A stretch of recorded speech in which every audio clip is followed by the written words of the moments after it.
Hello बच्चों। तो बच्चों अपन ने जो लेक्चर नंबर 2 था करंट इलेक्ट्रिसिटी का, तो बच्चों उसमें अपन ने करंट डेंसिटी, धारा घनत्व और वेरिएबल धारा घनत्व से अपन कैसे धारा का मान निकालते हैं वो अपन डिस्कस कर चुके हैं। और बच्चों उसके रिगार्डिंग अपन ने 2 क्वेश्चन भी करे थे जो जेईई में आए हुए क्वेश्चन थे, तो मैंने उसके कोरस्पॉन्डिंग वैसा क्वेश्चन न लेते हुए सिमिलर क्वेश्चंस मैंने आपको करा चुका, ताकि उसमें वैल्यू कुछ भी हो आप समाकलन और अवकलन का कॉन्सेप्ट लगा के निकाल सकते हो। ठीक है मेरे प्यारे बच्चों, आज अपन बात करेंगे ड्रिफ्ट वेलोसिटी की, कि इलेक्ट्रॉनों की ड्रिफ्ट वेलोसिटी क्या होती है, यानी इलेक्ट्रॉनों का अववहन वेग क्या होता है, उसके बारे में बात करेंगे। तो बच्चों अपन अब थोड़ा आगे बढ़ रहे हैं टॉपिक में, इसलिए जो बच्चे अभी तक नहीं पढ़ पाए तो वो पढ़ो और नोट्स बनाओ, तो आपके लिए उड़ान बहुत अच्छा, आपके लिए गोल्डन चांस होगा बच्चों, ये मान लो आप। ठीक है मेरे प्यारे बच्चों, तो आज अपन नया थर्ड टॉपिक की डिस्कस करेंगे और वो करेंगे drift velocity of free electron. ठीक है बच्चों, तो आज अपन टॉपिक पढ़ेंगे वो पढ़ेंगे drift velocity of free electron. Drift velocity को बच्चों अपन क्या बोलते हैं? अववहन वेग। क्या बोलते हैं मेरे प्यारे बच्चों? अववहन वेग। ठीक है, और किसका अववहन वेग? मुक्त इलेक्ट्रॉनों का। तो मुक्त इलेक्ट्रॉनों का अववहन वेग के बारे में बात करेंगे। तो मतलब बहुत इंपॉर्टेंट कॉन्सेप्ट है। देखो बोर्ड जो होता है, बोर्ड इस टॉपिक को अलग स्टाइल से कराता है और आईआईटी जो है वो इस टॉपिक को थोड़ा अलग स्टाइल से कराता है। तो बच्चों मैं पहले आईआईटी के पॉइंट ऑफ व्यू से बता देता हूँ, फिर मैं आपको बोर्ड के पॉइंट ऑफ व्यू से बता दूंगा आपको ऐसे ऐसे लिख के आना है। यदि अववहन वेग के बारे में आता है बोर्ड में तो आपको ऐसे लिख के आना है। ठीक है मेरे प्यारे बच्चों, तो देखो मुक्त इलेक्ट्रॉनों का अववहन वेग समझना है तो पहले अपन को ये समझना है कि मुक्त इलेक्ट्रॉन मिलेंगे कहाँ पे। तो मुक्त इलेक्ट्रॉन कहाँ मिलते हैं बच्चों? चालक तार में। कहाँ मिलते हैं? चालक तार में। तो मैंने क्या करा बच्चों, एक चालक तार बनाया। तो मैंने मान लो ये एक बेलनाकार मेरे पास चालक तार है बच्चों, और ये मैंने डायग्राम बनाया। ठीक है, बेलनाकार चालक तार जिसका अनुप्रस्थ काट क्षेत्रफल कितना है बच्चों? इसका अनुप्रस्थ काट क्षेत्रफल है, अनुप्रस्थ काट क्षेत्रफल कितना मान लिया बच्चों? मैंने ए मान लिया। इसका अनुप्रस्थ काट क्षेत्रफल कितना मान लिया? ए हो गया। और इसमें क्या है बच्चों? मुक्त इलेक्ट्रॉन है। इसमें क्या है? मुक्त इलेक्ट्रॉन है। बहुत सारे मुक्त इलेक्ट्रॉन है इसमें। कितने सारे मुक्त इलेक्ट्रॉन होते हैं बच्चों? तो वो अलग अलग पदार्थ की अलग अलग प्रॉपर्टी पे निर्भर करता है कि किस पदार्थ में कितना परमाणु भार है, उस हिसाब से परमाणु उस हिसाब से मुक्त इलेक्ट्रॉन अपन निकालते हैं। तो मैं कुछ क्वेश्चन कराऊंगा, उसके पॉइंट ऑफ व्यू से मैं आपको थोड़े बहुत धातु के बारे में बता दूंगा कि उसमें कितने मुक्त इलेक्ट्रॉन होते हैं। तो बच्चों ये आपके पास कोई धातु है, चालक तार है, और इसमें मुक्त इलेक्ट्रॉन मैंने मान लिए 4 ये मुक्त इलेक्ट्रॉन है। अब बच्चों मैं क्या करूंगा कि ये जो मुक्त इलेक्ट्रॉन होते हैं वो कैसे बिहेवियर करते हैं। तो बच्चों जब मैंने एक चालक तार है, इस पर कुछ भी प्रकार का कोई भी बाह्य विद्युत क्षेत्र या कोई भी बाह्य बल नहीं लगाया, इस समय बच्चों इस चालक तार पे बाह्य बल, कैसा भी बाह्य बल यानी एक्सटर्नल फोर्स, बाह्य बल को क्या बोलते हैं बच्चों? External force. कैसा है? एब्सेंट है, यानी अनुपस्थित है।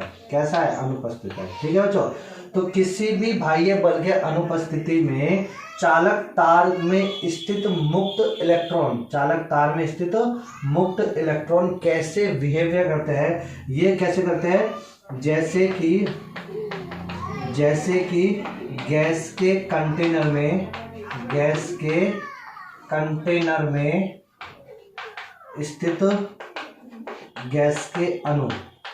गैस के अणु, ये बात आपको समझ में आनी चाहिए बच्चों। ठीक है, तो किसी भी चालक तार में स्थित मुक्त इलेक्ट्रॉन बाह्य बल की अनुपस्थिति में कैसे बिहेवियर करते हैं? जैसे कि गैस के कंटेनर में स्थित गैस के अणु करते हैं।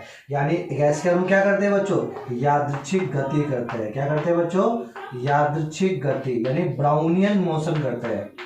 यादृच्छिक गति, रैंडम मोशन या ब्राउनियन मोशंस वो करते हैं। ठीक है मेरे प्यारे बच्चों, और वो जो यादृच्छिक गति होती है बच्चों, इसकी जो स्पीड होती है वो स्पीड कितनी होती है बच्चों? अप्रोक्सीमेट 10⁻⁶ मीटर पर सेकंड। बहुत तेज स्पीड होती है बच्चों इसकी। यानी इस वाले केस में ये जितने भी इलेक्ट्रॉन हैं, ये इलेक्ट्रॉन क्या कर रहे हैं बच्चों, रैंडम मोशन कर रहे हैं, जिगजैग मोशन कर रहे हैं इस समय, ब्राउनियन मोशन। ठीक है बच्चों। अब यदि मैं आपसे बोलूं कि बाह्य बल की अनुपस्थिति में चालक तार में स्थित मुक्त इलेक्ट्रॉनों का, बाह्य बल की अनुपस्थिति में चालक तार में स्थित मुक्त इलेक्ट्रॉनों का औसत वेग क्या होगा, औसत वेग या माध्य वेग क्या होगा, तो क्या होगा बच्चों, तो ये क्या होगा, जीरो होगा। क्यों होगा जीरो, अब आप बता सकते हो बच्चों, औसत वेग माध्य वेग जीरो क्यों होगा, क्योंकि बच्चों ये जो औसत क्या होता है, औसत वेग होता है कुल विस्थापन बटे समय, वेग की बात हो गई, वेग सदिश राशि होती है बच्चों, और वेग विस्थापन को रिप्रेजेंट करता है, और चाल जो होता है वो रिप्रेजेंट करता है किसको बच्चों, चाल जो होता है वो रिप्रेजेंट करता है दूरी को। ठीक है मेरे प्यारे बच्चों। तो मैं अब आपसे क्या बोलूं कि ये जो चालक तार है इसको मैंने, या आप मानो एक रूम है, उस रूम में मैंने बच्चों को बोला भागो, आप क्या करो, भागो। ठीक है बच्चों। अब जैसे वो भाग रहे, मैं भागते समय मैंने उनकी फोटो खींच ली। ठीक है बच्चों। और 2 साल बाद या 3 साल बाद आया, फिर वापस से वही भागते हुए लोगों की मैंने फिर फोटो खींची, और वो जो दोनों फोटो में मैं बिल्कुल बच्चों डिफरेंस नहीं कर सकता मैं, मुझे ऐसा ही लगेंगे दोनों फोटो इक्वल है। इसका मतलब उनका कुल विस्थापन क्या है, जीरो है। कुल विस्थापन जीरो है तो उनका औसत वेग क्या हो जाएगा, जीरो हो जाएगा। ये कौन सा औसत वेग है बच्चों, बाह्य बल की अनुपस्थिति। इसका मतलब ये औसत वेग कैसा होगा, जो ब्राउनियन मोशन का हो रहा है, जो यादृच्छिक गति का हो रहा है। ठीक है। और इस यादृच्छिक गति को, अब बच्चों अब आपका क्वेश्चन उठता है कि सर बाह्य बल अनुपस्थित है तो फिर ये इलेक्ट्रॉन अंदर घूम क्यों रहे हैं, तो किसकी वजह से घूमते हैं बच्चों, ये तापीय की वजह से। इसमें कुछ ताप होता है, ठीक है, टेम्परेचर की वजह से, टेम्परेचर या थर्मल वेलोसिटी आप बोल लो इसको, क्या बोल लो बच्चों आप इसको, थर्मल वेलोसिटी या ऊष्मीय गति, या इसको आप क्या बोलो, ऊष्मीय गति। तो क्या क्वेश्चन हुआ, तो क्या समझा अपन ने, या फाइनल कंक्लूजन क्या निकला बच्चों, कि किसी भी चालक तार पे बाह्य बल की अनुपस्थिति में उसके मुक्त इलेक्ट्रॉनों पर एक तापीय गति होती है, और उस तापीय गति की औसत वेग, उस तापीय गति का औसत वेग कितना होता है, जीरो होता है। और गेट माय पॉइंट बच्चों, ये बात समझ में आ गई, कोई दिक्कत है क्या। और वो तापीय गति अच्छी खासी होती है बच्चों, कितने ऑर्डर की होती है, 10⁻6 मीटर पर सेकंड, बहुत तेज स्पीड होती है बच्चों, ये भागते रहते हैं बहुत तेज स्पीड से। ठीक है। लेकिन अब मुझे तो बनाना क्या है, मुझे तो अपवहन वेग बनाना है। ये अपवहन वेग नहीं है, अभी तो मैंने किसकी बात करी है, थर्मल वेलोसिटी की बात करी है। अब देखो बच्चों क्या होता है कि हमें बाह्य बल, यानी अब जो चालक तार है, इस चालक तार में जो इलेक्ट्रॉन थे, अब इसको ध्यान से समझना बच्चों कि इस चालक तार में जो इलेक्ट्रॉन थे 1 2 3 और 4, ये जो इलेक्ट्रॉन थे बच्चों, यहाँ मैंने इलेक्ट्रॉन की पोजीशन दे दी बच्चों, ये ऐसे, ये जो इलेक्ट्रॉन थे ये तापीय गति तो कर रहे हैं, लेकिन अब मैंने बच्चों इस पे क्या लगा दिया, मैंने इसको बैटरी से कनेक्ट कर दिया। मैंने इसको किससे कनेक्ट कर दिया बच्चों, बैटरी से मैंने इसको कनेक्ट कर दिया। तो ये प्लस हो गया, ये माइनस हो गया, V वोल्ट की बैटरी से।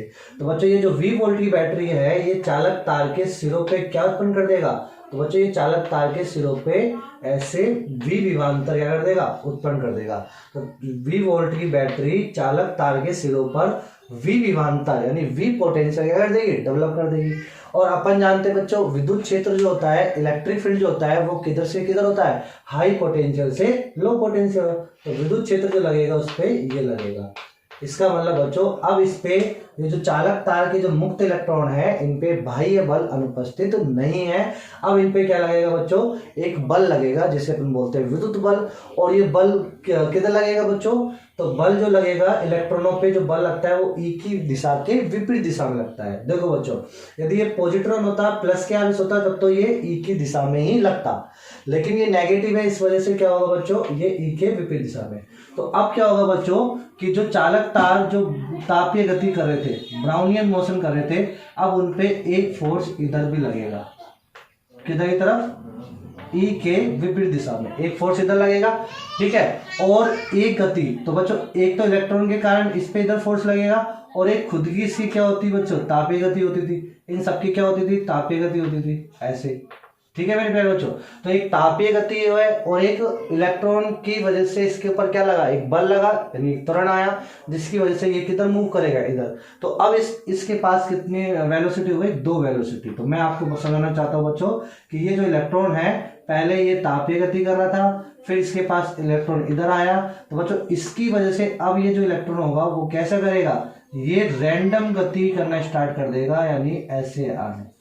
मतलब ये एक सीध में नहीं आएगा, पहले ये कैसे आएगा, उस सीधी रेखा में घूमता हुआ आएगा, पीरियोडिक मोशन करता हुआ आएगा। ठीक है बच्चों, यानी ये सीधा ना आके अब ये क्या आएगा, इसे घूमता हुआ आएगा।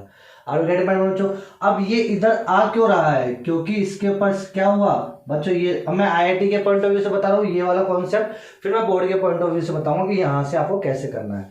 तो बच्चों ये मैंने एक इलेक्ट्रॉन लिया, अब इस इलेक्ट्रॉन पे एक फोर्स तो लगा इस इधर, तो उसे अपन बोलते हैं ई, इधर लगा ई फोर्स।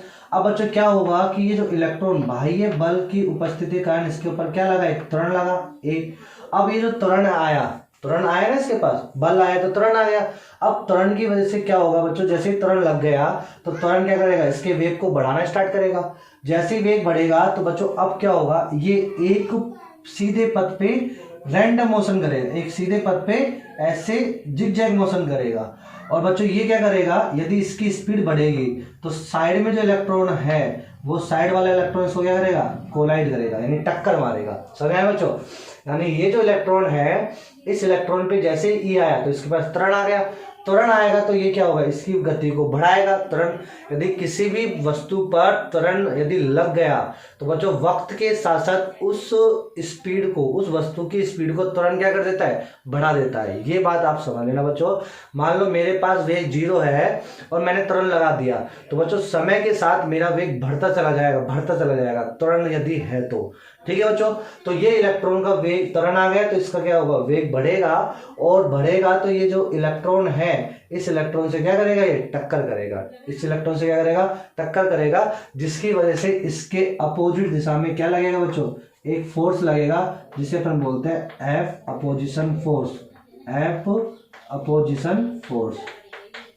और ये अपोजिशन फोर्स किसकी वजह से लगा बच्चों, इलेक्ट्रॉन दूसरे इलेक्ट्रॉन की टक्कर की वजह से, दूसरे इलेक्ट्रॉन से टक्कर करने के पश्चात।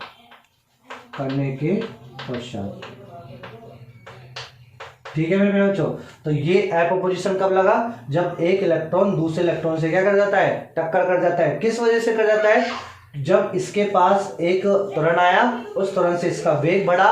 वेग किस दिशा में बढ़ेगा, जिधर त्वरण की दिशा होती है उधर ही वेग की दिशा होगी। तो वेग बढ़ा तो क्या होगा, एफ अपोजिशन होगा, यानी दूसरे इलेक्ट्रॉन से टक्कर करने के पश्चात। तो इसका मतलब क्या हुआ बच्चों कि जब कितना बल लगेगा, एफ अपोजिशन कितना लगेगा, एफ अपोजिशन लगता है बच्चों के वी। के क्या होता है, के होगा पदार्थ की प्रॉपर्टी। के क्या होता है, पदार्थ की प्रॉपर्टी, पदार्थ का गुण। ठीक है, एक कांस्टेंट होता है और वो किसके ऊपर डिपेंड करेगा, पदार्थ की प्रॉपर्टी के ऊपर, और वो करेगा टेम्परेचर के ऊपर। किसके ऊपर, टेम्परेचर पर। देखो बच्चों, यदि मान लो इसका टेम्परेचर ज्यादा है, चालक पदार्थ मैंने मान लो कॉपर का मान लिया, लेकिन इसका टेम्परेचर ज्यादा है तो वो इलेक्ट्रॉन होगा, उसकी तापीय गति ज्यादा तेज होगी तो वो डेट्स बाय वो क्या करेगा, जल्दी तेज टकराएगा, तो एफ अपोजिशन लगेगा।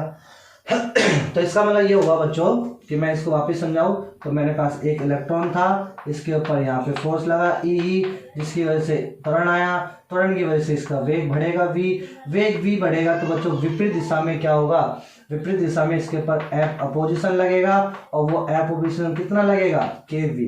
किसके समानुपाती होता है ये इस इलेक्ट्रॉन के वेग के समानुपाती। जितने तेज से वो टकराएगा उतना ही तेज क्या लगेगा, अपोजिशन लगेगा। कॉलेजन में आपने पढ़ा 11th क्लास में बच्चों, जितना ज्यादा मैं टक्कर मारूंगा ट्रक में, जितनी स्पीड से मारूंगा उतनी स्पीड से मुझे एफ अपोजिशन लगेगा। एक्शन रिएक्शन है बच्चों सेम। ठीक है मेरे प्यारे बच्चों, तो इस कॉन्सेप्ट को मैं यदि बनाऊं यहाँ पे, तो बच्चों अब क्या हो जाएगा, इलेक्ट्रॉन का द्रव्यमान मैंने मान लिया m, तो अब इलेक्ट्रॉन जा किधर रहा है, इस दिशा में जा रहा है इलेक्ट्रिक फील्ड। इसका मतलब ई ज्यादा है किससे, के वी से।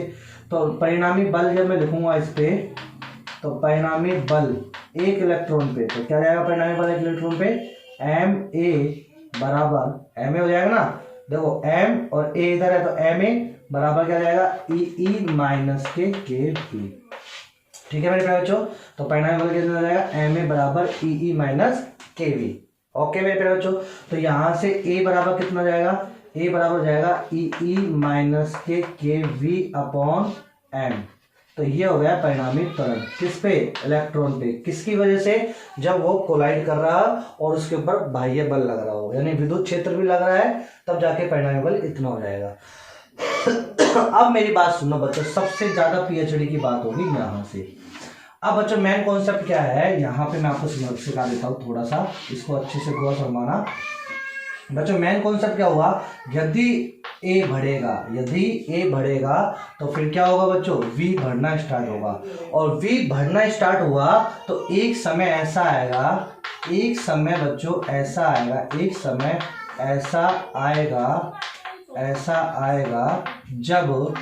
जब इस इलेक्ट्रॉन पे लगने वाला बाह्य बल ई विद्युत बल बराबर किसके हो जाएगा बच्चों, KV के हो जाएगा। किसके हो जाएगा, KV के। जब बच्चों ई बराबर KV हो जाएगा, उस समय त्वरण कितना हो जाएगा, ई बराबर KV पे त्वरण कितना हो जाएगा बच्चों, 0 हो जाएगा। देखो जब मैं ई बराबर KV रख दूंगा, कट जाएगा, 0 हो जाएगा, तो त्वरण कितना हो जाता है, 0। तो बच्चों अब जब त्वरण 0 हो गया, तो यदि किसी चालक तार या किसी वस्तु का त्वरण 0 हो गया, तो उस समय उस वस्तु का जो वेग होगा वो कैसा हो जाएगा, एक समान हो जाएगा। यानी एक समान का मतलब समझ में आया बच्चों, नियत चाल हो जाएगी उसकी। कैसी चाल हो जाएगी, नियत चाल हो जाएगी। तो बच्चों जिस वेग पर इलेक्ट्रॉनों के जिस वेग पर त्वरण क्या हो जाता है, 0 हो जाता है, उसे अपन बोलते हैं अववहन वेग। उसे अपन क्या बोलते हैं, अववहन वेग। तो यहाँ से VD बराबर कितना जाएगा बच्चों, ई बाई के आ जाएगा। बहुत इंपॉर्टेंट रिजल्ट है बच्चों ये। तो ये आपको पूरी फील देगा, आपको क्वेश्चन की पूरी फील यहीं से मिलेगी। बोर्ड का जो अपन कॉन्सेप्ट सीखेंगे वहां से आपको कुछ ऐसा मिलेगा नहीं। तो बच्चों अववहन वेग को यदि आप डिफाइन करना चाहो किसी दूसरे व्यक्ति के सामने, तो क्या लिखोगे कि किसी चालक तार में स्थित मुक्त इलेक्ट्रॉनों का अववहन वेग वह वेग होता है जिस पर उसका बाह्य बल के कारण लगा त्वरण 0 हो जाता है। बाह्य बल मतलब विद्युत बल के कारण लगा त्वरण क्या हो जाए, 0 हो जाता है। वह वेग कहलाता है अववहन वेग, इलेक्ट्रॉनों का अववहन वेग। तो VD बराबर कितना जाएगा, ई बाई के, ये हो जाएगा इसका अववहन वेग। और इस अववहन वेग की दिशा कहाँ होगी बच्चों, इस अववहन वेग है ना, तो इसकी दिशा होती है, वेग एक सदिश राशि होता है, तो इसकी दिशा कहाँ होगी, तो सदिश रूप में यदि मैं इसको लिखता हूँ, इसको मैं किस रूप में लिखता हूँ, सदिश रूप में। यदि मैं इसको सदिश रूप में लिखता हूँ तो सदिश रूप में कैसे लिखूंगा, VD वेक्टर बराबर, अब यहाँ पे सदिश राशि कौन सी है, E, तो मैंने लिखा E वेक्टर। अब बच्चों E वेक्टर और VD वेक्टर की दिशा क्या है, VD तो इधर आ रहा है भाई, इसकी स्पीड जो V है वो तो इस दिशा में आ रही है, तो क्या लगा दे, माइनस लगा दो। क्या लगा दो, माइनस, बस खत्म कहानी। और क्या बचा है, E बाई के। तो ये हो जाता है सदिश रूप में अववहन वेग। ठीक है मेरे प्यारे बच्चों, तो अब आपको समझ में आ गया होगा बाह्य बल की अनुपस्थिति में जो गैस के कंटेनर में जैसे गैस होते हैं, वैसे गैस के अणु होते हैं, वैसे ही बिहेवियर करते हैं मुक्त इलेक्ट्रॉन। तो इनकी गति यादृच्छिक होती है, जिसका ऑर्डर 10⁶ मीटर पर सेकंड होता है, और इसे अपन बोलते हैं तापीय गति, थर्मल वेलोसिटी बोलते हैं। और मुक्त इलेक्ट्रॉनों का औसत वेग यदि मैं निकालूं तो इस समय क्या हो जाता है, 0 हो जाता है। लेकिन बच्चों जब मैंने बाह्य बल उपस्थित लगा दिया, तो यहाँ पे एक इलेक्ट्रिक फील्ड होगा, जिसकी वजह से इस पर बल लगेगा, बल लगा तो त्वरण आएगा, त्वरण की वजह से क्या होगा, इसकी वेलोसिटी बढ़ेगी, तो ये क्या होगा बच्चों, दूसरे नाइबर इलेक्ट्रॉन से टकराएगा। जो नाइबर इलेक्ट्रॉन क्या करेगा, उस पर अपोजिशन बल लगाएगा।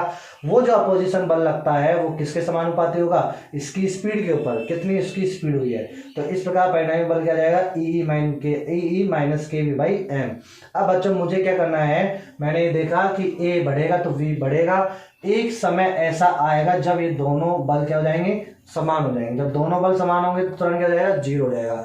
तो इलेक्ट्रॉनों का अववहन वेग क्या होता है, इलेक्ट्रॉनों का अववहन वेग होता है कि जब किसी इलेक्ट्रॉनों पे बाह्य बल के द्वारा लगाया गया त्वरण क्या हो, 0 हो जाए, तब उस इलेक्ट्रॉनों का वेग नियत हो जाता है, और उससे बोलेंगे VD। तो अववहन वेग बोलते हैं, अववहन वेग को सदिश रूप में ये लिखते हैं। तो बच्चों इस वाले केस में जब मैंने अववहन वेग प्राप्त किया, उस वाले केस में केवल कितना वेग है, एक ही वेग है। और कैसा वेग है, अववहन वेग होता है। और ये इस समय त्वरण कितना है, 0, तो ये एक समान हो गया। और इसका जो ऑर्डर होता है बच्चों वो कितना होता है, 10⁻³ मीटर पर सेकंड, बहुत छोटा सा। मतलब तापीय का तो देखो 10⁶ और अवहन का कितना होता है 10⁻³ यानी ये कैसे चलते हैं इलेक्ट्रॉन। देखो अवहन वेग जब आता है तो वो कैसे चलते हैं, बिल्कुल आपको पता भी नहीं चलता कि चल रहा है क्या, ऐसे ऐसे समझ आया बच्चों। यानी इसका त्वरण कितना है 0, तो एक समान चलेंगे। हालांकि वो जबकि होते कैसे है, वो ऐसे ऐसे भी चल रहे हैं और हल्का सा शिफ्ट होते हैं, मतलब घूम भी रहे और हल्का सा शिफ्ट हो रहे हैं, घूम भी रहे और हल्का सा शिफ्ट हो रहे हैं। तो अवहन वेग समझ में आ गया बच्चों, ये कॉन्सेप्ट है अवहन वेग का। ठीक है मेरे प्यारे बच्चों, कोई दिक्कत है क्या। और इसके ऑर्डर जो होता है वो होता है 10⁻³ मीटर पर सेकंड, यानी बहुत चिन्ह चिन्ह से चलता है। और अवहन वेग ही क्या होगी बच्चों, अवहन वेग ही क्या बनाता है, धारा को बनाता है। इलेक्ट्रॉन जब चलते हैं ना इस प्रकार, तो वो किस प्रकार यहाँ जो शिफ्ट हो रहा है वो किसकी वजह से, अवहन वेग। और अवहन वेग में अब क्या होगा बच्चों कि मैंने एक रूम में बच्चों को छोड़ा, पहले मैंने एक कहानी सुनाई थी, वापिस से सुना रहा हूँ। मैंने बच्चों को बोला रूम में भागो और भागते के साथ दीवार की तरफ भी चलो। मैंने दीवार पे मतलब कपड़े पहना दिए लोहे के, बच्चों को लोहे के कपड़े पहना दिए, एक दीवार को मैंने मैग्नेट लगा दिया एक दीवार पे। अब मैंने उनसे बोला बच्चों आप भागो भागो। भागते समय मैंने फोटो खींची और फिर बच्चों मैं 2 साल बाद जब मैंने आया और फिर मैं वहाँ उस रूम में मैंने देखा तो सारे के सारे बच्चे कहाँ चिपके हुए हैं दीवार पे चिपक गए। तो इसका मतलब क्या हुआ बच्चों, अब फोटो खींचूंगा, दोनों फोटो की तुलना करूंगा तो विस्थापन आ गया। तो विस्थापन आ गया तो क्या आ गया बच्चों, वेग आ गया। तो इस समय वेग 0 हुआ क्या, तो इस समय औसत वेग 0 नहीं होगा। किस समय, जब मैंने एक और बल लगा रखा है। तो बच्चों वो जो बल लगाते हैं वो किसकी वजह से लगाया अपन ने, विद्युत बल की वजह से सेटअप किया है, तो उसे अपन बोलते हैं अवहन वेग। और यही क्या करता है बच्चों, धारा को बनाता है। तो ओवरऑल रिजल्ट क्या हुआ, इलेक्ट्रॉनों का अवहन वेग ही क्या करता है बच्चों, धारा को बनाता है। ओके मेरे प्यारे बच्चों, और ये बहुत कम कोटि की होती है, कितने ऑर्डर की होती है, 10⁻³ मीटर पर सेकेंड। इस वेग पे आके त्वरण क्या जाता है, 0 जाता है, यानी ये एक समान वेग से गति करता है। चलो बच्चों ये तो हो गई बात अपने बोर्ड क्लास की, मतलब IIT के पॉइंट ऑफ व्यू से। अब बच्चों इसको थोड़ा सा और मैं यदि ओपन करूं तो यहां देखो बच्चों, यहां पे बच्चों क्या होगा कि जो मेरे पास VD बराबर क्या आया, VD बराबर आया बच्चों मैग्नीट्यूड वाइज है, ये परिमाण के पॉइंट ऑफ व्यू से, परिमाण मतलब magnitude wise. I am not interested to for of this direction, मतलब मैं इसकी डायरेक्शन में इंटरेस्टेड नहीं रख रहा, मैग्नीट्यूड देख रहा हूँ। तो VD बराबर क्या आया, E/K। अब बच्चों ये जो E है ये तो इलेक्ट्रॉन होता है और K होता है बच्चों ये कांस्टेंट होता है, किसके ऊपर डिपेंड करता है, ये पदार्थ की प्रॉपर्टी के ऊपर और टेम्परेचर के ऊपर। ठीक है बच्चों, तो ये तो कांस्टेंट है, तो यहाँ से VD समानुपाती क्या हो गया, E हो गया। यानी अवहन वेग किसके समानुपाती होगा, विद्युत क्षेत्र के। विद्युत क्षेत्र बढ़ेगा तो अवहन वेग बढ़ेगा। तो बच्चों यहाँ से VD बराबर ये जो E/K है इसको अपन बोलते हैं म्यू, मोबिलिटी ऑफ इलेक्ट्रॉन। तो ये हो जाता है बच्चों VD बराबर म्यू E। और ये म्यू क्या होता है बच्चों, ये म्यू होता है, म्यू बराबर होता है E/K, या इसे अपन बोलते हैं गतिशीलता, इलेक्ट्रॉन की गतिशीलता अपन इसे बोलते हैं। ठीक है मेरे प्यारे बच्चों, या इंग्लिश में इसे बोलते हैं mobility of free electron, mobility of free electron. तो जितना ज्यादा मोबिलिटी होगा इलेक्ट्रॉन का उतना ही ज्यादा क्या होगा बच्चों, अवहन वेग बढ़ेगा। मोबिलिटी आप ऐसे समझो बच्चों, हाईवे पे मतलब जो हाईवे है एक पथ जो होता है। तो बच्चों जैसे मैंने बोला गांव के रोडों पे यदि मैं कार चलाऊं, गांव के रोड पे यदि मैं इलेक्ट्रॉन को चलाऊं और एक हाईवे पे इलेक्ट्रॉन को चलाऊं, तो कहाँ पे तेज चलेगा इलेक्ट्रॉन, तो कहाँ चलेगा, हाईवे पे। इसका मतलब उसकी मोबिलिटी क्या है, ज्यादा है, उसकी गतिशीलता क्या है, ज्यादा है। तो बस बच्चों ये आपको कॉन्सेप्ट समझ में आना चाहिए, गतिशीलता क्या होती है। ठीक है मेरे प्यारे बच्चों, तो ये तो हो गया अपने पास, ये कॉन्सेप्ट को आपको अच्छे से समझ लेना है। अब अपन बात कर लेते हैं बोर्ड में आपको कैसे करना है। तो बोर्ड में डेरिवेशन कैसे कर रखा है वो अपन एक बार देख लेते हैं। तो देखो बच्चों बोर्ड में क्या है, मैं कराऊंगा नहीं, बस आपको समझा देता हूँ बोर्ड में आपको कैसे करके आना है। तो बच्चों बोर्ड में क्या होता है, आपको जो ये इलेक्ट्रॉन है, ये जो इलेक्ट्रॉन है, ये इलेक्ट्रॉन क्या कर रहा है बच्चों, तापीय गति कर रहा है। ठीक है, तो तापीय गति कर रहा है और ये दूसरा इलेक्ट्रॉन भी क्या कर रहा है बच्चों, तापीय गति कर रहा है। ठीक है, अब बच्चों क्या होता है कि जब ये इलेक्ट्रॉन तापीय गति कर रहा है तो ये ऐसे मूव करेगा बहुत स्पीड से। ठीक है बच्चों, लेकिन ये इलेक्ट्रॉन सीधा ही जाएगा जब तक कि इसके ऊपर कोई दूसरा इलेक्ट्रॉन टक्कर नहीं कर जाए। जैसे ये टकराएंगे तो बच्चों फिर ये और ऊपर नीचे होगा। तो बच्चों क्या होता है, इलेक्ट्रॉन जब तक नहीं टकराएंगे, इलेक्ट्रॉन जब तक नहीं टकराते जब तब तक कि इलेक्ट्रॉन जब तक नहीं टकराते तब तक कि इलेक्ट्रॉन दूसरे एक इलेक्ट्रॉन जब तक नहीं टकराते तब तक कि दूसरे इलेक्ट्रॉन से कोलिजन नहीं कर लेता। आर यू गेटिंग माय बच्चों? नहीं कर लेता। यदि वो कोलिजन कर गया, यदि वह कोलिजन कर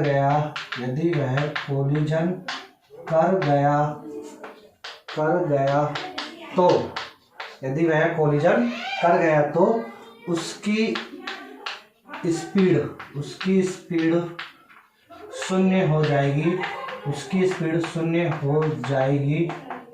हो जाएगी? यदि वह कोलिजन कर गया तो उसकी स्पीड क्या हो जाएगी? शून्य, इलेक्ट्रॉन की। तत्पश्चात यदि उस इलेक्ट्रॉन पर बाह्य बल उपस्थित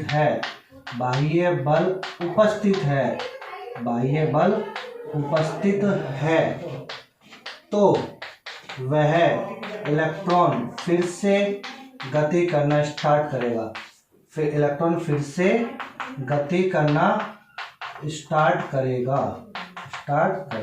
बहुत इंपॉर्टेंट कॉन्सेप्ट है बच्चों, ये चीजें समझना है कि एक इलेक्ट्रॉन जब तक नहीं टकराते तब तक कि दूसरे इलेक्ट्रॉन से कोलिजन नहीं कर लेते हैं।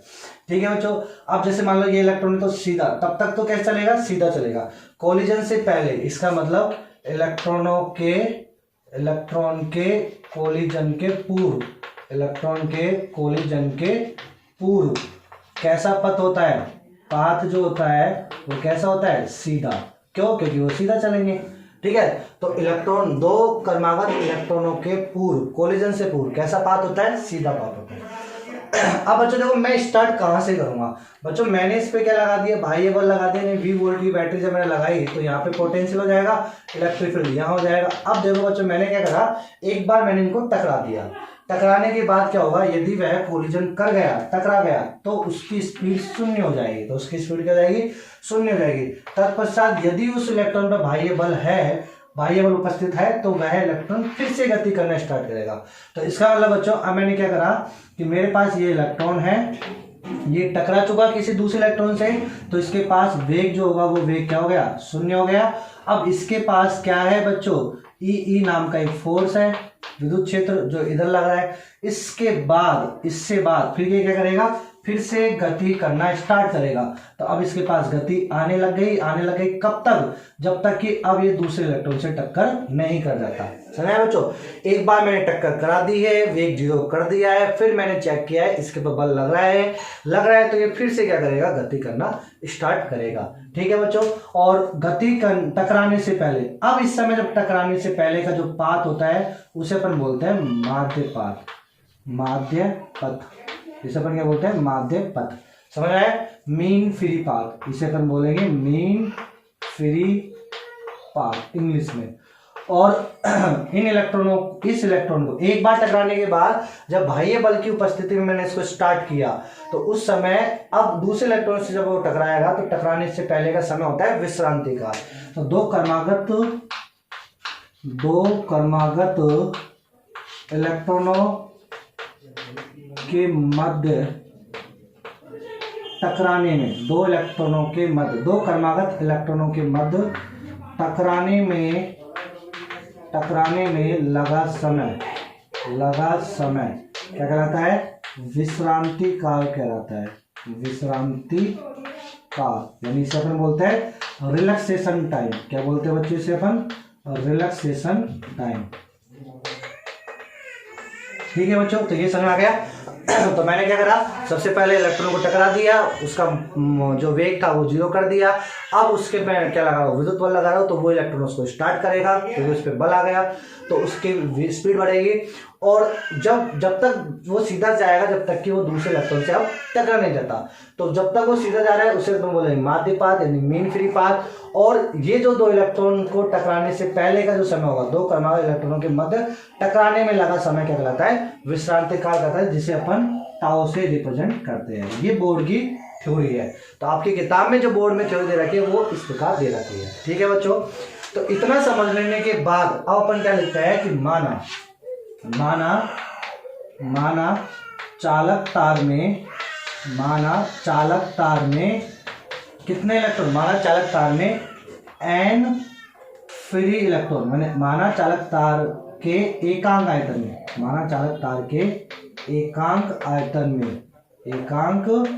आयतन में उपस्थित इलेक्ट्रॉनों की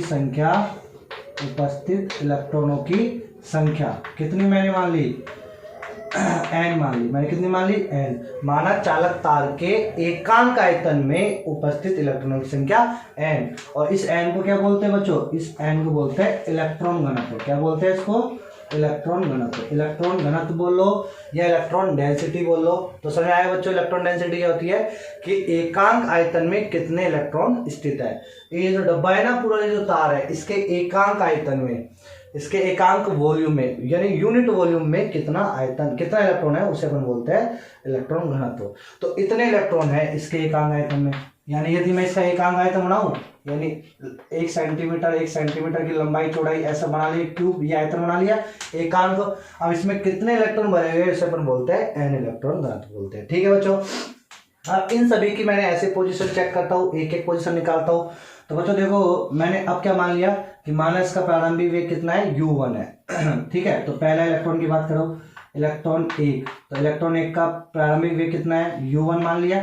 ये तापीय गति होती है। और बच्चों इसके ऊपर एक त्वरण लगेगा, वो त्वरण मैंने क्या मान लिया, a मान लिया। और ये दूसरे इलेक्ट्रॉन से जब तक टकराएगा नहीं, जब तक इसका विश्रांति काल क्या हो जाएगा बच्चों, τ1 हो जाएगा। ठीक है, तो इसका मुझे क्या निकालना है, अब V1 निकालना है। अब बच्चों ये जो V1 निकालना है, ये V1 क्या है बच्चों, ये V1 होगा कि जैसे A इसके पास आ रहा है, एक इलेक्ट्रॉन की बात करो, तो इसके ऊपर A आया है ना, तो फिर ये सीधा चलेगा, और सीधा चलेगा तो वेग बढ़ेगा। तो ये सीधा पथ कर रहा है, तो इसका मतलब मैं कौन सी गति लगाऊंगा, एक मतलब प्रथम गति का प्रथम समीकरण लगाऊंगा। क्या लगाऊंगा बच्चों, गति का प्रथम समीकरण। गति का प्रथम समीकरण क्या होता है, V1 बराबर u1 प्लस a τ1। समझ में आया बच्चों। तो पहला इलेक्ट्रॉन की वेग ये हो गया, n इलेक्ट्रॉन है ना, तो पहले का ये हो गया। दूसरे का V2 बराबर u2 प्लस a τ2। अब a तो सेम ही लगेगा, a तो किसके से लग रहा है, विद्युत बल की वजह से, तो वो तो सेम लगेगा। सो ऑन ऐसे Vn बराबर कितना रहेगा, un प्लस a τn। समझाया बच्चों। अब मैंने क्या निकाल लिया इनका, बच्चों देखो ये तो हर एक इलेक्ट्रॉन का, इसका अलग अलग इलेक्ट्रॉन, n इलेक्ट्रॉन का। मुझे तो क्या निकालना है, मीन निकालना है, माध्य निकालना है। तो वो माध्य कैसे निकालूंगा बच्चों, तो इन सबका यदि मैं माध्य निकालूंगा तो क्या कर दूंगा, इनको जोड़ दूंगा बच्चों। ठीक है, तो क्या हो जाएगा, अब ये V1 V2 V3 ये क्या है, दो इलेक्ट्रॉनों के कर्मागत से पहले। अब इसका जो माध्य निकालूंगा V औसत, तो वो क्या हो जाएगा, V1 plus V2 plus so on plus Vn by n। समझाए बच्चों, n से पहले कर दिया। अब यहाँ वैल्यू रख देना इसकी u1 u2, तो बच्चों यहाँ u1 plus u2 plus so on plus un by n, और प्लस a कॉमन लेना, τ1 प्लस τ2 प्लस। तो बच्चों ये तो क्या हो गया, प्रारंभिक का औसत तो 0 होता है, मैंने अभी बताया था तापीय गति का मीन पाथ क्या होता है, 0 होता है, यहाँ बताया था। और ये जो हो जाएगा, ये ड्रिफ्ट वेलोसिटी कहलाई, तो vd बराबर कितना जाएगा, a टाउ, और ये टाउ क्या जाएगा, ये टाउ, ये वाला टाउ आएगा मैन माध्य वाला। समझ आया बच्चों।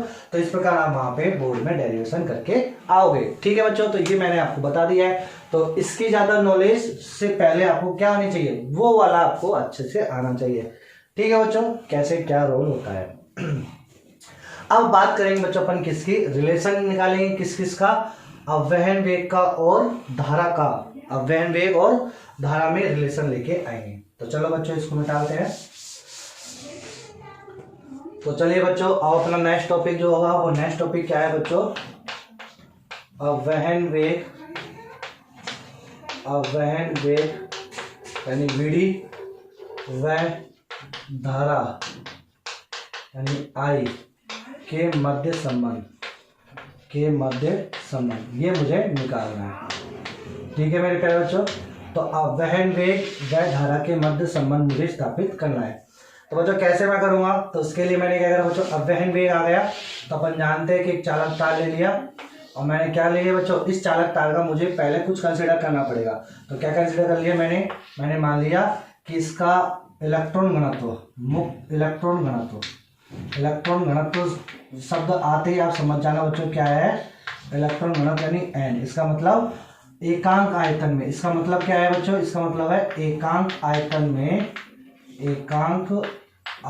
में मुक्त इलेक्ट्रॉनों की संख्या, मुक्त इलेक्ट्रॉनों की संख्या। ठीक है बच्चों, वो है n। अब बच्चों इसमें n हो गया और इसका जो अनुप्रस्थ काट क्षेत्रफल वो मैंने कितना मान लिया, a मान लिया।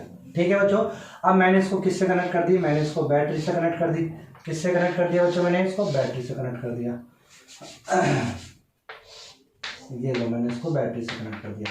जैसे मैंने बैटरी से कनेक्ट किया तो क्या होगा, इसके सिरों पे पोटेंशियल डिफरेंस आ जाएगा, यहाँ पे V आ जाएगा और यहाँ पे कितना आ जाएगा, 0 आ जाएगा, जिसकी वजह से विद्युत क्षेत्र क्या होगा, इसके ऊपर लगेगा। अब इस विद्युत क्षेत्र की वजह से बच्चों जो इलेक्ट्रॉन होंगे वो किधर मूव करने लगेंगे, इधर मूव करने लगेंगे। तो बच्चों अब मैंने क्या लिया, मान लो मैंने 2 सेक्शन ले लिया, मतलब एक अनुप्रस्थ काट क्षेत्रफल ये ले लिया और यहाँ से जो इलेक्ट्रॉन है, यहाँ जो इलेक्ट्रॉन है, ठीक है बच्चों, ये इलेक्ट्रॉन क्या करेंगे बच्चों, धारा कौन बनाता है, तापीय गति की अपवहन वेग। तो धारा कौन बनाता है, अपवहन वेग बनाता है जो इलेक्ट्रॉन। तो मैंने एक सेक्शन तो ये ले लिया m1 और कुछ दूरी, अब वो कुछ दूरी कितनी होगी मुझे नहीं मालूम, अभी पर निकालेंगे। और मैंने एक सेक्शन ले लिया m2। अब मैं चेक करूंगा कि इस वाले पाथ में यानी इतने वाले में, इतने से आयतन में कितने इलेक्ट्रॉन पास करे, कितने समय में, dt समय में। तो अपन अब चेक करेंगे बच्चों, देखो इन इलेक्ट्रॉनों की स्पीड कितनी है बच्चों, vd, कितनी स्पीड से करेंगे, धारा को कॉन्ट्रीब्यूट कौन करता है, अपवहन वेग। तो माना, तो बच्चों बोलो dt समय में एक छोटा समय ले लिया, dt समय में इलेक्ट्रॉनों द्वारा m1 m2, ठीक है, dt समय में इलेक्ट्रॉन द्वारा m1 m2 पाथ को पार करने में कितनी दूरी लगी, तो दूरी निकालनी है बच्चों, समझ आया। dt समय में इलेक्ट्रॉनों द्वारा m1 m2 पाथ को पार करने में कितनी दूरी लगी। तो बच्चों कितनी दूरी लगी, तो दूरी बराबर क्या होता है बच्चों, वेग इंटू समय। दूरी बराबर क्या होता है, वेग इंटू समय। तो वेग कितने वेग से जा रहे हैं बच्चों, ये vd, अपवहन वेग से जा रहे हैं और समय कितना लगा है, dt। तो ये हो गई इसकी दूरी यानी मीटर। तो dt समय में इलेक्ट्रॉनों द्वारा m1 m2 पाथ को पार करने में कितनी दूरी लगी, vd dt। तो ये दूरी कितनी हो गई बच्चों, तो ये दूरी हो गई vd dt। समझ आया बच्चों। अब ये जो दूरी vd dt है और ये जो m1 m2 का जो क्षेत्रफल है वो कितना है, a, इसका क्षेत्रफल है, तो इसका क्षेत्रफल भी होगा। तो आयतन कितना हो जाएगा, तो बोलो m1 m2 पाथ का आयतन, तो आयतन क्या लिखेंगे, dv बराबर, आयतन क्या हो जाएगा बच्चों, तो क्षेत्रफल यानी a इंटू लंबाई, क्षेत्रफल इंटू लंबाई। तो क्षेत्रफल कितना है, a, लंबाई कितनी है, दूरी कितनी है, vd dt। तो ये हो गया आयतन। तो m1 m2 पाथ का आयतन कितना हो गया, dv। अब बच्चों यहां बोलो एकांक आयतन में मुक्त इलेक्ट्रॉनों की संख्या कितनी है, n। एकांक आयतन में मुक्त इलेक्ट्रॉन की संख्या n है। तो m1 m2 पाथ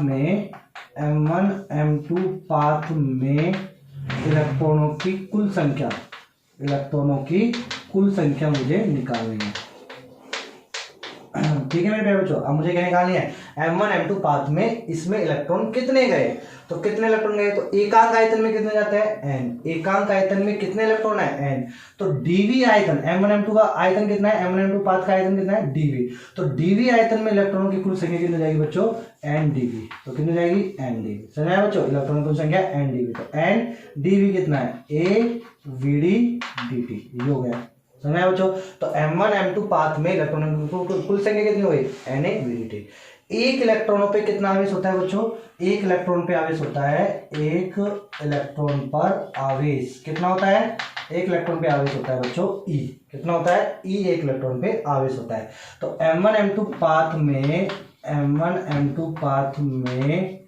कुल आवेश, m1 m2 पाथ में कुल आवेश कितना हो जाएगा, तो कितने इलेक्ट्रॉन है, na वीडी dt, ये कुल इलेक्ट्रॉन है और एक इलेक्ट्रॉन पे कितना आवेश होता है ई, तो टोटल आवेश कितना जाएगा, तो m1 m2 पाथ में कुल आवेश dq बराबर कितना हो जाएगा बच्चों, NEAVD dt, ये हो जाएगा। तो NEAVD dt, तो m1 m2 पाथ में कुल आवेश कितना हो गया, dq बराबर NEAVD dt। अब बच्चों मुझे क्या निकालना है, धारा निकालनी है मुझे, तो क्या निकालना है धारा। तो धारा क्या होती है कि एकांक समय में कितने आवेशों के प्रभाव की दर, तो आवेशों के प्रभाव की दर, तो m1 m2 पाथ में कुल आवेश ये रहे, तो अब dt को इसके नीचे ले आओ, तो dq बटे dt बराबर कितना जाएगा, NEAVD। बोलो बच्चों dq बटे dt आवेशों के प्रवाह की दर ही क्या होती है, धारा। तो ये I और VD में क्या आ गया बच्चों, संबंध आ गया। इसका मतलब I बराबर कितना हो गया, NEAVD। आधी रात को भी याद होना चाहिए बच्चों आपको ये रिलेशन, जहां N तो होता है चार्ज फ्री इलेक्ट्रॉन डेंसिटी यानी इलेक्ट्रॉन घनत्व, N तो क्या होता है इलेक्ट्रॉन घनत्व। इलेक्ट्रॉन घनत्व का मतलब एकांक आयतन में कितने इलेक्ट्रॉन है, इलेक्ट्रॉन घनत्व। E क्या होता है आवेश ऑफ वन इलेक्ट्रॉन, यानी एक इलेक्ट्रॉन पर आवेश, एक इलेक्ट्रॉन पर आवेश, ठीक है बच्चों। और A क्या होता है, A होता है अनुप्रस्थ काट क्षेत्रफल, A क्या होता है चालक तार का अनुप्रस्थ काट क्षेत्रफल, और VD क्या होता है इलेक्ट्रॉनों का अपवहन वेग। तो इस प्रकार बच्चों अपन को ये रिलेशन निकालना था। अब यहाँ से बच्चों यदि मैं इस A को भी यहाँ ले आऊँ, तो I अपॉन A इजिकल क्या हो जाएगा NEVD।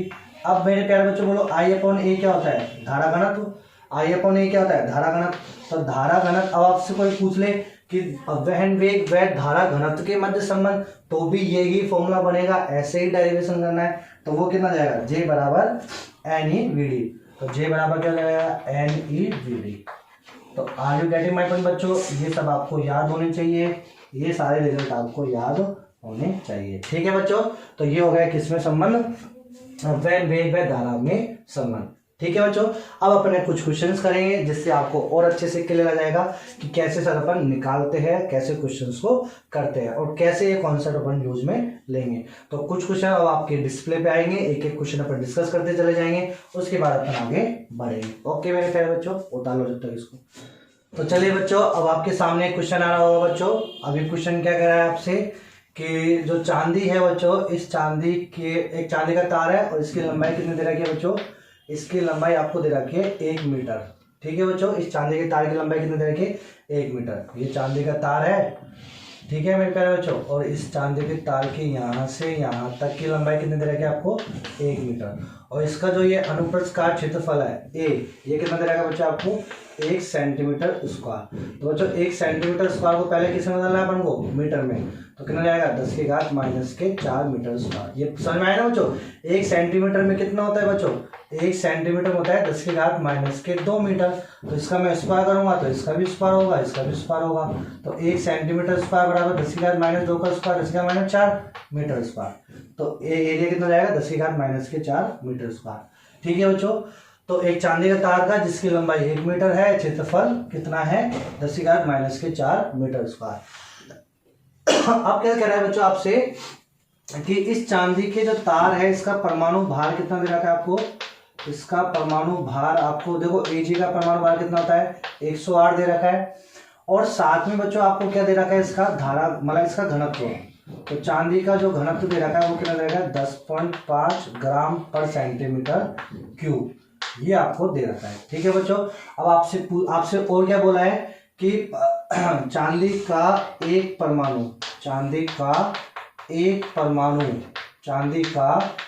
परमाणु एक इलेक्ट्रॉन रखता है, एक इलेक्ट्रॉन रखता है। तो बताओ इस चांदी के तार में, तो बताओ इस पूरे 1 मीटर वाले चांदी के तार में कितने इलेक्ट्रॉन होंगे, तो ये क्वेश्चन आपसे पूछा है। तो इस क्वेश्चन को करने के लिए सबसे पहले अपन को क्या करना है बच्चों, सबसे पहले मुझे ये पूरा आयतन निकालना है। सबसे पहले मुझे क्या करना है बच्चों, ये पूरा आयतन निकालना है, ठीक है। तो पूरा आयतन निकाल लो इसका। तो बच्चों आयतन चांदी के दिए गए चांदी का तार है ना, जो चांदी का तार दे रखा है ना, तो चांदी के तार का आयतन कितना हो जाएगा बच्चों AL, ठीक है। A यानी क्षेत्रफल, कितना क्षेत्रफल है 10 की घात माइनस के 4, और L कितना है बच्चों, L है 1 सेंटीमीटर मतलब 1 मीटर, तो और ये मीटर स्क्वायर तो 10 की घात माइनस के 4 मीटर क्यूब। तो ये हो जाएगा अपने पास चांदी के तार का आयतन, ठीक है बच्चों। अब देखो चांदी का घनत्व कितना है 10.5 ग्राम पर सेंटीमीटर। बच्चों इसको मैं किलो पर मीटर क्यूब में बदलूं तो ग्राम को बोलो क्या लिखूंगा, तो यहां से मैं हल करना स्टार्ट करूं 10 की घात 5, 10.5 इंटू ग्राम को लिखूंगा बच्चों 10 की घात माइनस के 3 किलोग्राम, 1 ग्राम में इतने किलोग्राम होते हैं, और सेंटीमीटर क्यूब तो बच्चों इसका क्यूब करेंगे तो 10 की घात माइनस के कितने हो जाएंगे यहाँ पे 10 की घात माइनस के 6 मीटर क्यूब। तो बच्चों बोलो 10 की घात माइनस 6 ऊपर जाएगा तो ये कितना हो जाएगा 10.5 इंटू 10 की घात 3 प्लस के 10 की घात माइनस 6 ऊपर जाएगा और कितना जाएगा किलोग्राम पर मीटर क्यूब। यानी एकांक आयतन में कितना भार हो गया, एकांक आयतन का घनत्व क्या होता है, घनत्व बताता है कि एकांक आयतन में कितना भार है। तो चांदी के एकांक आयतन में, चांदी के एकांक आयतन में कितना भार होता है, कितना भार या कितना वजन होता है। तो कितना वजन होता है बच्चों, चांदी के एकांक आयतन में कितना वजन होता है 10.5 इंटू 10 की घात 3 किलोग्राम। तो एकांक आयतन यानी एकांक आयतन मतलब समझ आया बच्चों, एक छोटा सा डिब्बा में जितने ज्यादा चांदी आप चांदी के अणु भर सकते हो उसका जो भार आएगा वो कितना आएगा 10.5 इंटू 10 की घात 3 किलोग्राम। मुझे किसमें इंटरेस्टेड है, मुझे तो ये जो चांदी जो दे रखा है ना 1 मीटर और इतना क्षेत्रफल का ये जो चांदी है इस चांदी में पता लगाना है। तो बच्चों इस चांदी का मुझे भार निकालना है, तो इस चांदी का भार कितना होगा तो इसके लिए मुझे आयतन निकाल लिया। इसका आयतन कितना है 10 की घात माइनस के 4 मीटर क्यूब। तो चांदी के दिए गए तार का आयतन ये रहा, तो चांदी के दिए गए तार का भार निकालना है। तो चांदी के दिए गए तार का भार, तो बच्चों इसका आयतन कितना है इतना, और एकांक आयतन में कितना भार होता है इतना, तो दोनों को मल्टीप्लाई कर दूंगा तो 10.5 इंटू 10 की घात 3 इंटू 10 की घात माइनस के 4। तो बच्चों बोला कितना जाएगा 10.5 इंटू 10 की घात माइनस 1, तो ये जाएगा 1.05 kg। समझ आया बच्चों। तो इसका मतलब अपने पास जो चांदी का तार दे रखा है, अपने पास जो चांदी का तार है इसका वजन कितना आ गया 1.05 किलो, 1.05 किलो इसका क्या आ गया भार। तो ये मेरा पहला पॉइंट था, तो मुझे इसको ऐसे निकालना है इसकी सहायता से। तो घनत्व जो होता है बच्चों हर एक परमाणु का मतलब हर एक तत्व का घनत्व आपको दिया होता है केमिस्ट्री में, आप ये जानते हो बच्चों अच्छे से। अब बात पोस्टमार्टम करेंगे परमाणु भार का। तो अभी अपन को क्या निकालना बच्चों, अपन को बोल रहा है कि चांदी का एक परमाणु 1 इलेक्ट्रॉन रखता है, तो इसमें कितने परमाणु है। अब मुझे कैसे काउंट करना है कि 1.5 किलो में कितने परमाणु आ गए, यदि वो मैं निकाल लूंगा तो एक परमाणु कितना इलेक्ट्रॉन रखता है 1, तो जितने परमाणु है उतनी ही क्या जाएगी इसकी संख्या हो जाएगी। तो ये पहला टास्क मेरा कंप्लीट हुआ, मैं इसको मिटाता हूं। अब मेरा दूसरा काम क्या है बच्चों, तो ठीक है बच्चों ये समझ में आ गया कैसे अपन ने निकाला। तो दिए गए चांदी के तार में कितना वजन आ गया 1.5 किलो। अब पोस्टमार्टम करेंगे परमाणु भार का। तो परमाणु भार यानी ग्राम में लेते हैं बच्चों, तो 108 ग्राम परमाणु भार का मतलब क्या होता है 108 ग्राम चांदी में, 108 ग्राम चांदी में परमाणु की संख्या। तो बच्चों आपको मालूम है कि जो परमाणु भार जो होता है किसी भी तत्व का परमाणु भार वो क्या दिखाता है कि उसमें उसके इतने ग्राम में कितने परमाणु है। तो 108 ग्राम चांदी में परमाणु की संख्या कितनी है, एक आवोगाद्रो संख्या के बराबर। तो आवोगाद्रो कितना होता है 6.023 इंटू 10 की घात 23। तो ये क्या हो गया बच्चों 6.023 इंटू 10 की घात 23 क्या हो गया परमाणु। तो 108 ग्राम चांदी में परमाणु की संख्या कितनी होती है 6.023 10 की घात 23, एक आवोगाद्रो नंबर के बराबर। ठीक है मेरे प्यारे बच्चों। तो बोलो अपन को 108 ग्राम से मतलब है, अपन को 100.5 kg से मतलब है, तो 1.05 kg से मतलब है। तो बच्चों 1 ग्राम में कितनी जाएगी फिर 1 ग्राम चांदी में परमाणु संख्या, तो 6.023 इंटू 10 की घात 23 बटे 108। तो इतने परमाणु हो जाएंगे। अब बच्चों मुझे तो केजी में बदलना है, तो केजी में बदलूंगा तो 1000 से ऊपर नहीं, 1000 से दोनों पक्षों में गुणा कर दूंगा, तो 1000 ग्राम को क्या ले सकता हूँ मैं, 1 केजी ले सकता हूँ। और यहाँ पे कितना जाएगा 6.023 10⁻23 इंटू 10⁻3 यानी 1000 से गुणा किया ना बटे 108। तो बच्चों 1 किलो चांदी में कितना परमाणु हो जाएंगे, इतने परमाणु हो जाएंगे। 1 किलो चांदी में परमाणु इतने होंगे चांदी के।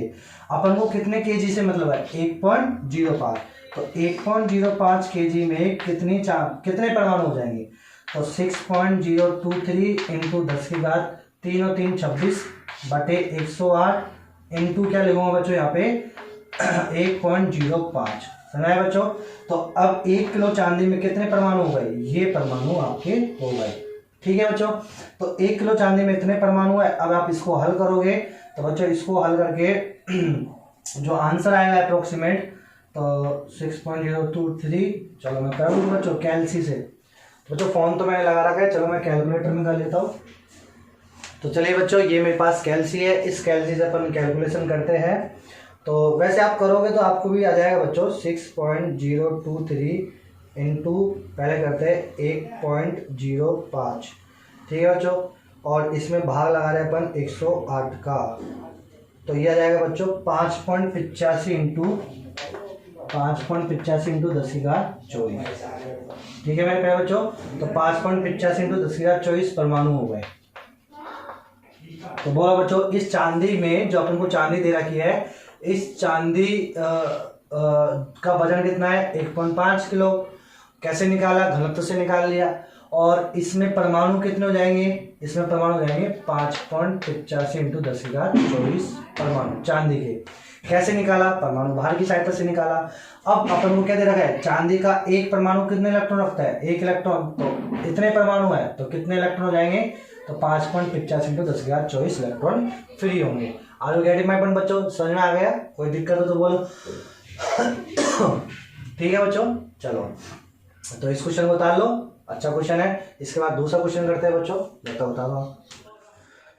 तो चलिए बच्चों आपके सामने दूसरा क्वेश्चन आया होगा। इस क्वेश्चन नंबर 2 में बच्चों आपको क्या दे रखा है, आपको जो एल्यूमिनियम है बच्चों, इस एल्यूमिनियम का आयतन आपको दे रखा है। कितना है बच्चों, एक एल्यूमिनियम की छड़ है जिसका आयतन आपको दे रखा है 4.0 इंटू 10⁻⁻6 मीटर स्क्वायर। ठीक है बच्चों, यानी आपको वही एक एल्यूमिनियम का, ये एल्यूमिनियम की क्या है बच्चों आपके पास, ये छड़ है और इसका अनुप्रस्थ का क्षेत्रफल ये दे रखा है। ठीक है, आगे दे रखा है कि इस एल्यूमिनियम की जो धारा है, एल्यूमिनियम से कितनी धारा प्रवाहित हो रही है, 5 एम्पीयर की धारा प्रवाहित हो रही है। तो आप इसका अववहन वेग ज्ञात करो। तो बच्चों अववहन वेग ज्ञात करने के लिए देखो क्या क्या चाहिए अपन को। अभी मैंने आपको इस सूत्र निकाला था अववहन वेग का, I बराबर NEAVD, ये सूत्र होता है। बच्चों मुझे अववहन वेग निकालना है, ये मुझे निकालना है। तो मुझे I मालूम है, बिल्कुल मालूम है। क्या मुझे A मालूम है, बिल्कुल मालूम है। मुझे E मालूम है, बिल्कुल मालूम है। E क्या होता है, 1 इलेक्ट्रॉन पे आवेश, तो 1.6 × 10⁻⁻19 कूलम होता है। क्या मुझे N मालूम है, क्या N क्या होता है, N होता है इलेक्ट्रॉन घनत्व। N क्या होता है बच्चों, इलेक्ट्रॉन घनत्व। और इस इलेक्ट्रॉन घनत्व को अपन क्या बोलते हैं बच्चों, इलेक्ट्रॉन घनत्व को बोलते हैं एकांक आयतन में इलेक्ट्रॉनों की संख्या, मुक्त इलेक्ट्रॉनों की संख्या, एकांक आयतन में मुक्त इलेक्ट्रॉनों की संख्या, ये होता है अपने पास क्या बच्चों, N। क्या मुझे ये मालूम है क्या, नहीं। तो मुझे ये मालूम करना है, इलेक्ट्रॉन घनत्व मालूम करना है। तो बच्चों इलेक्ट्रॉन घनत्व देने के लिए आगे क्वेश्चन पढ़ो। आगे क्वेश्चन क्या कह रखा है वो कि इलेक्ट्रॉनों, एल्यूमिनियम का जो घनत्व दे रखा है, एल्यूमिनियम का घनत्व वो कितना दे रखा है बच्चों आपको,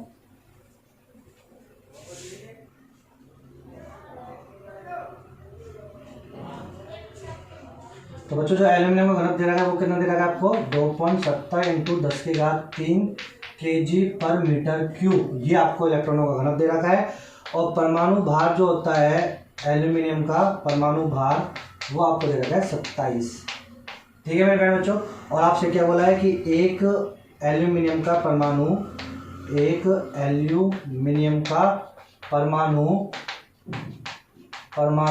1 इलेक्ट्रॉन रखता है। कितना इलेक्ट्रॉन रखता है, 1 इलेक्ट्रॉन। तो अब मुझे क्या निकालना है बच्चों, मुझे निकालना है एकांक आयतन में इलेक्ट्रॉनों की संख्या। तो मैं निकाल सकता हूँ, कैसे बच्चों, देखो अपन बात करेंगे घनत्व से। तो घनत्व क्या होता है बच्चों, ये क्या है, एकांक आयतन में घनत्व क्या बोलेंगे, एकांक आयतन में एल्यूमिनियम का भार, तो घनत्व ये होता है बच्चों। घनत्व क्या बोलेंगे, एकांक आयतन में। नीचे देखो, नीचे भौतिक राशि क्या है, आयतन। तो मैंने बोला था बच्चों, कोई भी भौतिक राशि नीचे है तो उसको एकांक लगा के बोलेंगे। तो एकांक आयतन में एल्यूमिनियम का भार, ऊपर क्या है केजी, तो कितना भार है 2.70 × 10³ kg। तो ये एकांक आयतन में एल्यूमिनियम का भार हो गया। अब मुझे तो क्या निकालना है, एकांक आयतन में इलेक्ट्रॉनों की संख्या निकालनी है। तो उसके लिए देखो परमाणु भार लेंगे। परमाणु भार का कॉन्सेप्ट क्या होता है बच्चों, परमाणु भार होता है मतलब 27 ग्राम। 27 ग्राम एल्यूमिनियम में, यदि कोई बच्चा ये नहीं जानता तो अब आप केमिस्ट्री में तो सीखते ही हो, फिजिक्स में भी सीख लो। तो 27 परमाणु भार का मतलब ये होता है कि 27 ग्राम एल्यूमिनियम में एल्यूमिनियम का परमाणु, एल्यूमिनियम के परमाणुओं की संख्या, एल्यूमिनियम के परमाणुओं की संख्या। तो 27 ग्राम एल्यूमिनियम में एल्यूमिनियम के परमाणु संख्या कितनी होती है, अवोगाद्रो के नंबर। तो 6.023 × 1023 क्या होते हैं, परमाणु होंगे एल्यूमिनियम के। कितने ग्राम में, 27 ग्राम में। चांदी का परमाणु भार 108 था तो उसके 108 ग्राम में। तो यहाँ से 1 ग्राम में कितने हो जाएंगे बच्चों, 1 ग्राम में हो जाएंगे 6.023 × 1023/27। तो 1 ग्राम एल्यूमिनियम में कितने हो जाएंगे, तो 1 ग्राम एल्यूमिनियम में इतना वो हो जाएगा। तो बच्चों किलो में करना है तो 1000 से दोनों पक्षों में गुणा कर दूँ तो ये जाएगा 1 kg, 1000 ग्राम 1 kg। तो 6.023 × 1023 और 3 और जाएगा तो 26/27। तो बच्चों क्या हो गया, 1 किलो चांदी में 1 किलो एल्यूमिनियम में कितने परमाणु होते हैं, इतने परमाणु होते हैं। मुझे तो निकालना क्या है, मुझे निकालना है एकांक आयतन में इलेक्ट्रॉनों की संख्या। एकांक आयतन में इलेक्ट्रॉनों की संख्या निकालनी है। और क्या मालूम मुझे, एकांक आयतन में एल्यूमिनियम का भार। तो एकांक आयतन में एल्यूमिनियम का भार कितना है, तो बच्चों क्या करेंगे अपन, एकांक आयतन में एल्यूमिनियम का भार, Al मतलब एल्यूमिनियम, एल्यूमिनियम का भार कितना है बच्चों, 2.70 × 10³ kg/m³। एकांक आयतन मतलब ये है ना बच्चों। तो एकांक आयतन में एल्यूमिनियम का भार कितना है, 2.70 × 10³ और 1 किलो में कितने परमाणु होते हैं, इतने। तो बच्चों अब इसको मैं इसी से गुणा कर दूं, तो एकांक आयतन में एल्यूमिनियम का भार, तो मैंने इसको 2.70 को इससे गुणा कर दिया तो मैं क्या बोलूंगा, एकांक आयतन में। तो इसको मैं बोलूंगा फिर एकांक आयतन में एल्यूमिनियम के परमाणुओं की संख्या, एल्यूमिनियम के परमाणुओं की संख्या। इसी को मैंने गुणा कर दिया। तो अब पहले वाले केस में तो मैंने निकाल लिया था बच्चों, वो भार ही निकाल लिया था पूरा। क्यों, क्योंकि मुझे आयतन दे रखा था, मुझे अब इसका क्षेत्रफल दे रखा है, लंबाई नहीं दे रखी कितनी है, तो मैं इसका आयतन नहीं निकाल सकता। तो मैं नहीं निकाल सकता, कोई बात नहीं, मुझे तो किससे मतलब है, एकांक आयतन में इलेक्ट्रॉनों की संख्या। तो बोलो एकांक आयतन में एल्यूमिनियम के परमाणुओं की संख्या तो कितनी जाएगी बच्चों, 2.70 × 10³ और 1 kg में कितना होता है, 6.023 × 10⁻26/27। ठीक है बच्चों। अब जब अपन इसको हल करेंगे तो कैलसी से देखते हैं। तो कैलसी से जब अपन देखेंगे तो कितना आंसर आएगा बच्चों इसका। तो बच्चों ये कैलसी है, जब अपन इसको हल करेंगे 2.70 × 6.023 × 27, तो बच्चों ये आ जाएगा अपने पास और भाग 27। तो बच्चों ये आ जाएगा अपने पास 6.023 × 10⁻28। तो ये क्या हो जाएगी बच्चों अपने पास, एकांक आयतन में एल्यूमिनियम के परमाणुओं की संख्या ही हो गई। तो और एक एल्यूमिनियम का एक परमाणु कितना इलेक्ट्रॉन होता है, एक। तो इसका मतलब एकांक आयतन में एल्यूमिनियम के इलेक्ट्रॉनों की संख्या कितनी जाएगी, तो ये इलेक्ट्रॉनों की संख्या जाएगी। तो यहाँ से मैं किसका मान निकाल पाया बच्चों, n का मान निकाल पाया। तो अब मुझे निकालना क्या है, मुझे निकालना अफवेन वेग है। तो Vd बराबर क्या सूत्र बन जाएगा बच्चों, I/NE(A). I की वैल्यू कितनी है, 5 एम्पियर। n अभी मैंने निकाला है, चमचमाता हुआ कितना आया, 6.023 × 10⁻28 आया। और A कितना आया बच्चों, E है 1.6 × 10⁻−19 कूलम। और A कितना है बच्चों, A है अपने पास क्षेत्रफल कितना है 4 × 10⁻⁻⁶ तो आप पुट करोगे तो VD आप निकालोगे। ये तो मैंने बच्चा आपको केवल नॉलेज के बारे में बताया था, हल्की सी बहुत। ठीक है बच्चों। तो ये कभी कभी नीट में आपसे पूछ लिया जाता है। IIT तो इसमें इंटरेस्ट रखती नहीं है बिल्कुल भी, लेकिन नीट के पॉइंट ऑफ व्यू से कभी कभी आपसे पूछ लिया जाता है। ओके मेरे प्यारे बच्चों, तो आज के लिए इतना ही। मिलेंगे अगले क्लास में और ओम का नियम लेके अपन आएंगे आपके सामने। Have a good day, bye bye बच्चों।